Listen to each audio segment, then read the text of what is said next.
mental orang tertolol sedunia.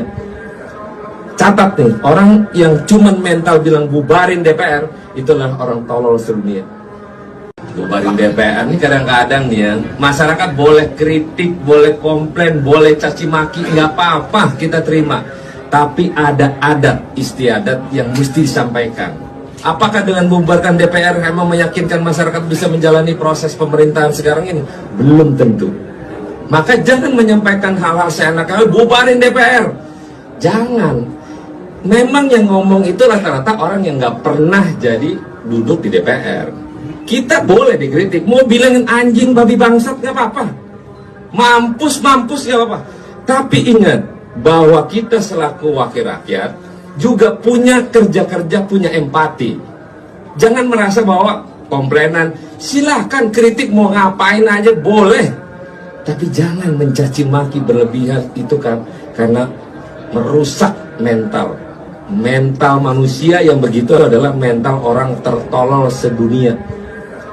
Catat nih, orang yang cuman mental bilang bubarin DPR, itulah orang tolol sedunia. Kenapa? Kita ini emang orang pintar semua? Enggak, bodoh semua kita. Tapi ada tata cara kelola bagaimana menyampaikan kritik yang harus dievaluasi oleh kita. Kita memang belum tentu benar, belum tentu hebat, enggak. Tapi minimal kita mewakili kerja-kerja masyarakat yang mumpuni untuk teman-teman masyarakat semuanya. Jangan dikit-dikit DPR ngomongin masalah ini dihujat, nggak apa-apa. Mau hujat sampai mampus juga nggak apa-apa. Masih berdiri DPR-nya sampai kapanpun, tidak akan berubah, sama aja. Terima kasih ya.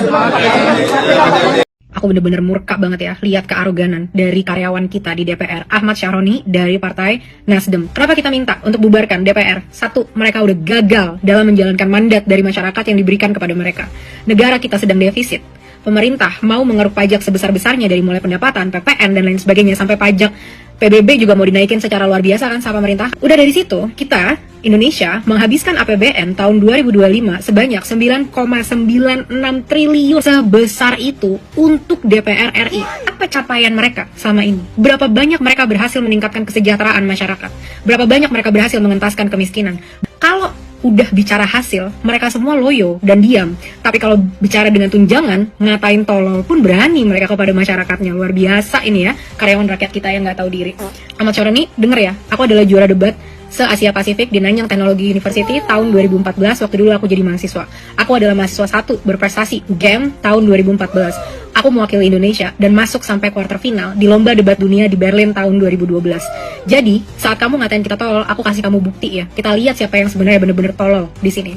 Sekarang aku mau bahas nih kata-kata kamu di konferensi pers itu. Kita harus menjunjung adat istiadat. Adat istiadat apa yang kamu junjung? Kita sebagai masyarakat Indonesia, adat istiadat kita adalah solidaritas, kesejahteraan, persatuan. Adat istiadat apa yang kamu bela? Maling uang rakyat, korupsi, janji-janji palsu. Itu tidak mewakili masyarakat Indonesia lagi. Itu mewakili kamu, partaimu, dan kepentinganmu. Apa sih capaian pekerjaan kamu sampai saat ini gitu ya? Aku lihat kamu di Instagram seneng banget tuh untuk pamer-pamer kekayaan ya kan. Wah, crazy rich Indonesia man, sultan gitu, motornya, mobilnya, wow, wadidaw, kaya banget lu bro.